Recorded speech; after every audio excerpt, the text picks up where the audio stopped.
네, 오늘 예수님의 순환 이야기를 하면서 그 영적인 의미에 대해서 우리와 직접부터 관계가 있는가 그런 것도 함께 묵상해 보고자 합니다.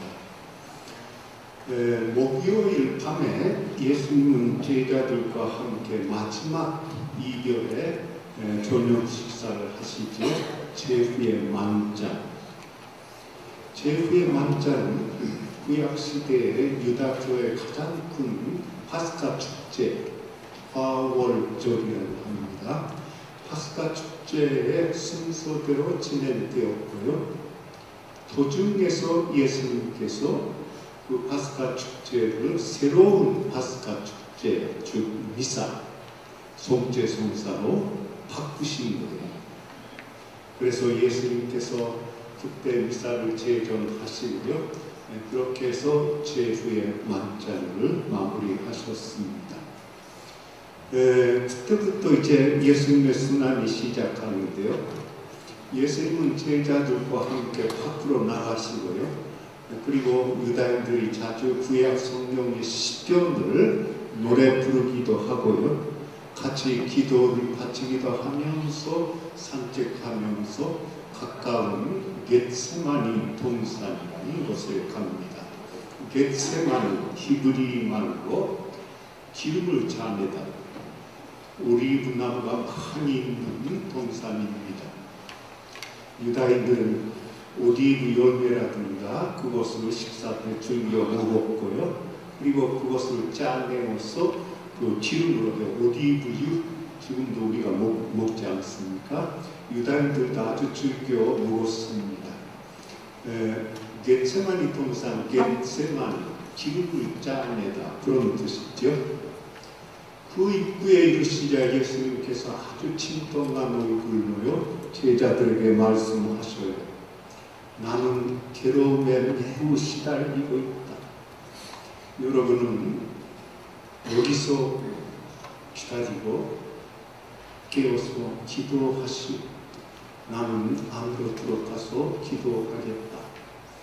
그렇게 해서 예수님은 당신께 제일 가까운 제자 세 사람이 있었지요. 베드로, 야고보, 요한. 세 사람을 데리시고 안에 들어가시고요.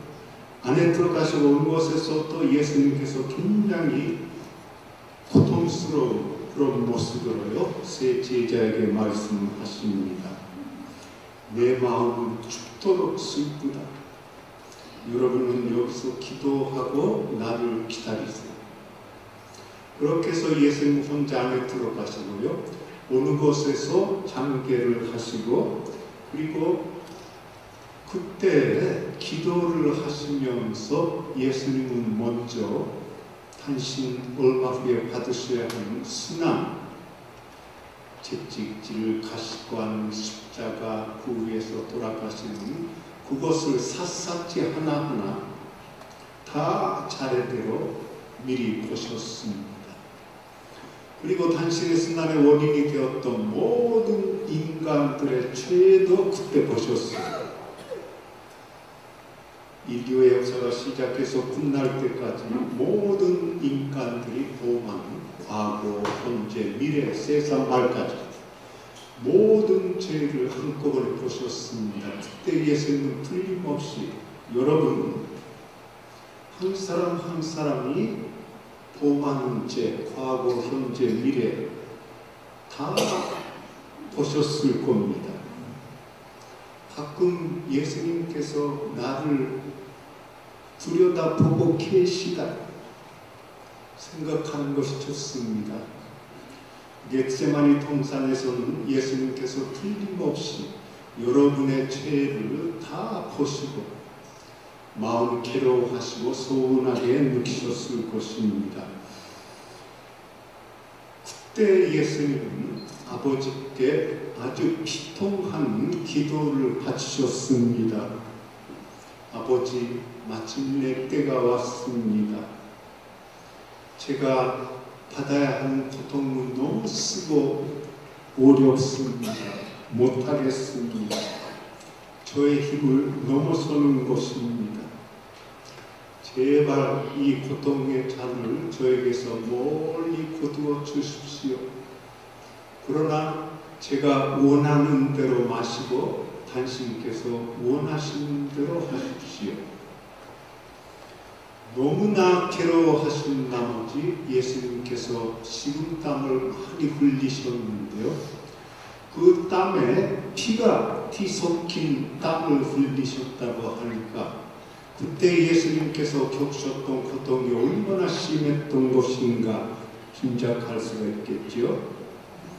예수님의 눈썹, 머리, 수염, 피땀으로 젖었습니다. 예수님의 손목, 팔꿈치, 온몸에서 피땀이 솟아 나옵니다. 그 피땀이 떨어져가지고 밑에 불판에 불을 빨갛게 물들었습니다. 예수님께서 너무나 괴로워하시고요. 제자들이 있는 곳으로 한 번, 두 번 가셔요. 보시니까 제자들이 정신없이 잠자고 있어요.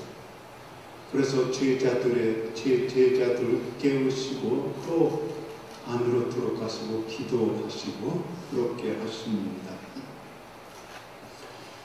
그 예수님의 모습은 아마 복음서에 나오는 예수님의 모든 모습 중에서 제일 예초롭고 연약하고 정말 인간다운 그런 모습이죠. 어떤 의미에서는 우리에게 제일 가까운 그런 모습. 그렇게 생각할 때 겟세마니 동산에서 피땀을 흘리시고 괴로워하신 예수님은 우리에게 참 가까이 느껴지는 어떤 친밀감이라고 할까요? 예수님께 정말 애정을 느끼지 않을 수 없는 그런 모습이라고 할 수가 있습니다. 예수님은 그때 정말 외로움을 느끼셨어요. 고독함. 그래서 제자들에게 가시고 어떤 위로와 힘을 얻으시려고까지 하신 거죠. 이제 예수님을 배반했던 유다, 이스카리오트 유다, 그렇죠? 예수님의 제자였던 유다가 사람들을 몇 사람 데리고 예수님을 붙잡으러 오죠. 사람들 다 칼이라든가 막대기를 손에 들고 있어요. 근데 유다 이스카리옷은 왜 예수님을 배반하게 되었는가? 유다는 예수님하고 12 제자들의 경기라고 할까요? 돈주머니를 맡은 사람이었습니다. 예수님하고 제자들이 먹고 살기 위해서 필요한 음식이라든가 필요한 것을 여러 사람들이 예수님께 귀중한 돈을 자기가 관리해가지고요 필요한 것을 구입하고, 그런데 점점 자기 혼자 욕심을 채우려고 돈 주머니에 돈에 손을 대기 시작하면서 자기 자신을 위해서 쓰기 시작합니다. 그렇게 해서 이스카리오트 유다의 눈에는 예수님의 모습이 구세주의 모습이라는 것이 조금씩 약해져요. 당시 많은 유다인들이 그 유다 민족을 구해주는 구세주 메시아는 과연 어떤 사람인가? 그것은 로마 제국이 유다 나라를 침략했죠. 식민지로 만들었죠. 그래서 로마 제국이 유다 나라를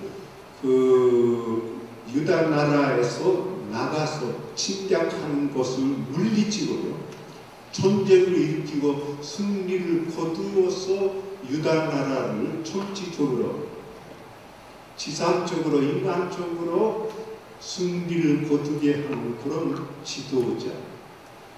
지도자를 구세주로 메시아로 생각하고 있었습니다. 근데 이스카리오트 유다도요, 자기 욕심이 계속해서 커지면서 예수님의 모습에 그런 인간적인 존치적인 지도자의 모습을 보게 되는 거예요.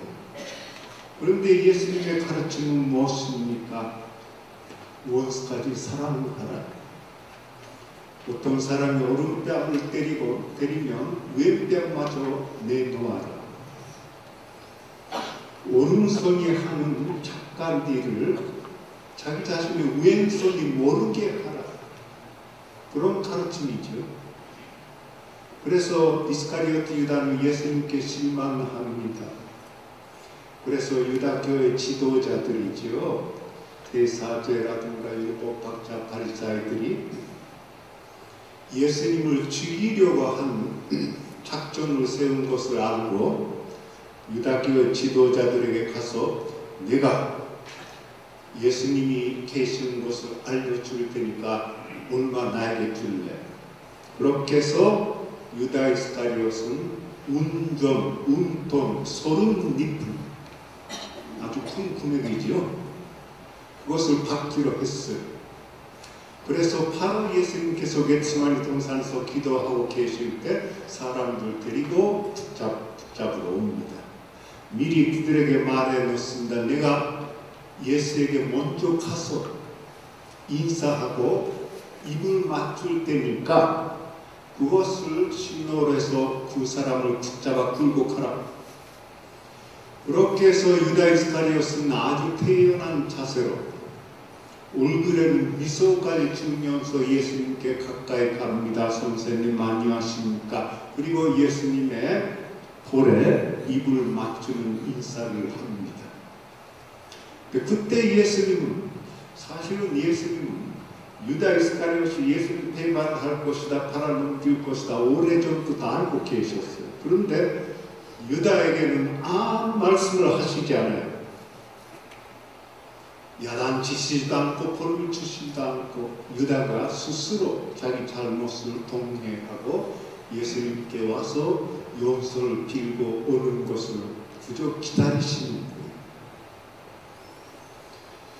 거예요. 그래서 예수님은 그때 유다에게 말씀하십니다. 유다야, 너는 입맞춤으로 나를 사람의 손에 넘겨주는가. 그렇게 해서 예수님께서 잡혀서 끌려가시죠. 근데 나중에 예수님은 유다교 지도자들이 최고위회라고요. 최고위회. 거기에서 심판해가지고 사형 선고를 내리죠. 예수님께. 모세의 율법을 따라서 합법적인 절차를 밟아서 예수님을 사형 선고. 그러니까 유다교 지도자는 살인자가 아니에요. 자기들은 끝까지 캐프다는 사람으로 남으면서도 예수님을 사실상 살해하는 죽이는 것이죠. 근데 유다 이스카리ot은 예수님께서 사형 선고를 받은 것을 알게 됩니다. 그때 유다 이스카리ot은 마음이 굉장히 혼란스럽고 자기가 했던 큰 잘못을 뉘우치기 시작합니다. 그래서 자기가 받았던 운돈 30립을 손에 들고요. 손전에 가요. 그리고 유다교의 지도자, 대사제, 율법학자, 바리사이들에게 말합니다. 나는 아무 죄가 없는 사람 죽도록 만들고 큰 죄를 범했다. 근데 그때 대사제하고 율법학자, 바리사이는 이스카리오트 유다에게 말합니다. 그것이 우리하고 무슨 상관이야? 내 일이지. 그래서 이스카리오트 유다는 너무 실망해가지고 자기가 받았던 운전 30립을 바닥에 던져가지고 손전을 나갑니다. 그리고 나무가지에 매달려 죽습니다. 비참한 제후를 맞이하게 됩니다.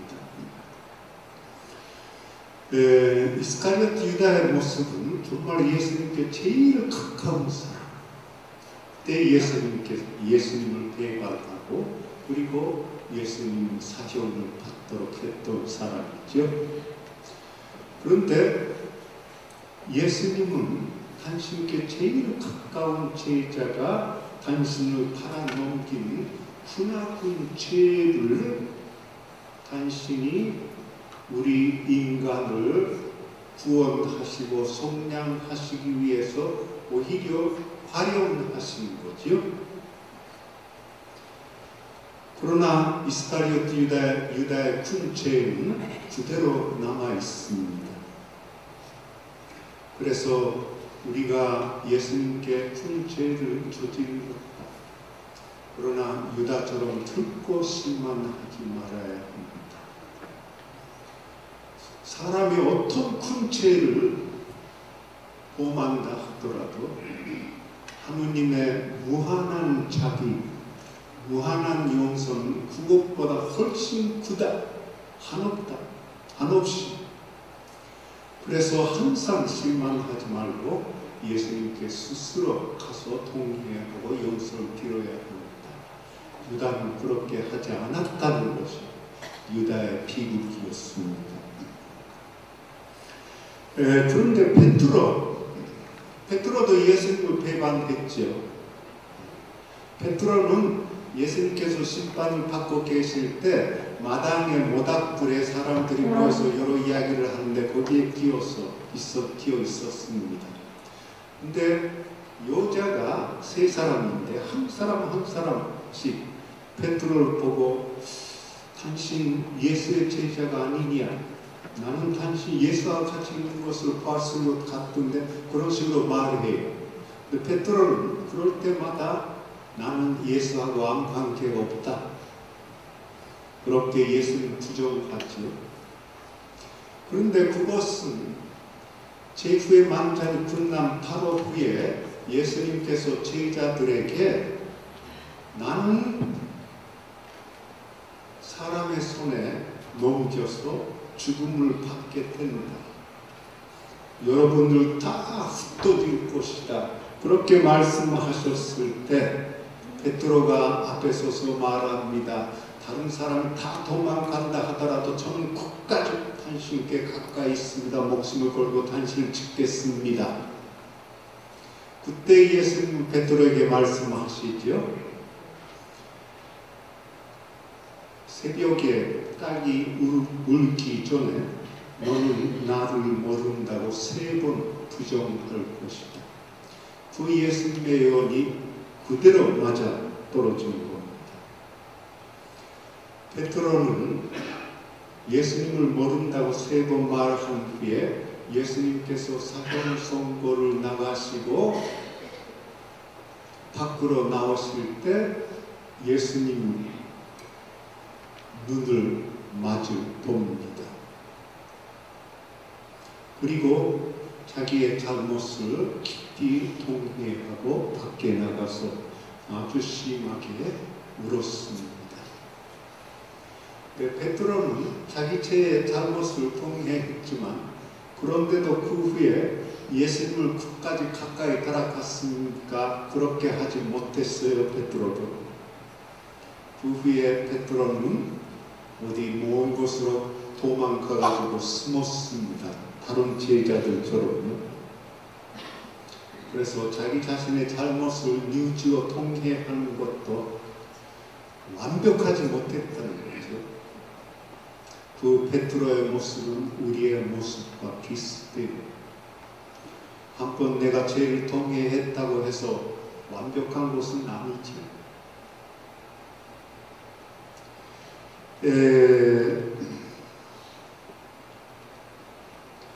예수님은 로마 총독 필라토의 관저에 끌려가서요.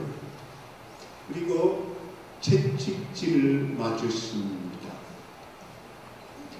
채찍질을 하는 그런 방이 있어요. 가운데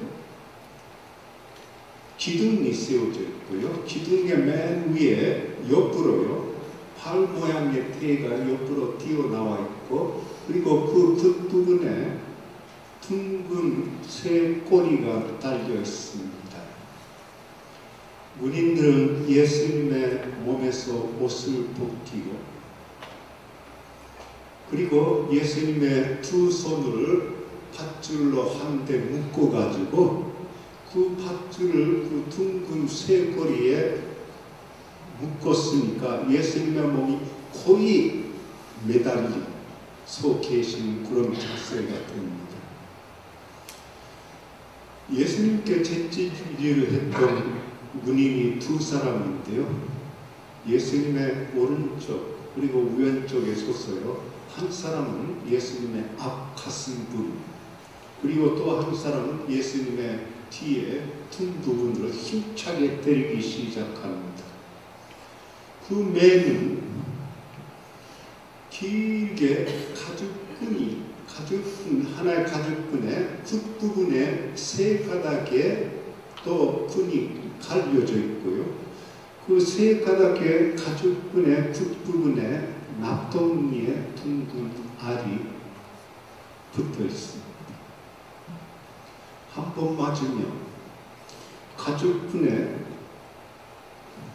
분홍색, 빨간 줄무늬의 상처가 몸에 3개 생깁니다. 그리고 납덩이 알이 예수님의 몸에 파헤쳐 박혀 들어가니까 구멍 상처가 3개 생깁니다. 물론 빗물이 흘러내리는데 그것뿐만 아니라 살점마저 붙어져 떨어지는 심한 매질입니다. 구약 성경의 신명기 25장 3절에는 이것도 모세의 율법인데요. 어떤 죄수라도 40번 이상은 채찍질을 하지 말아야 합니다.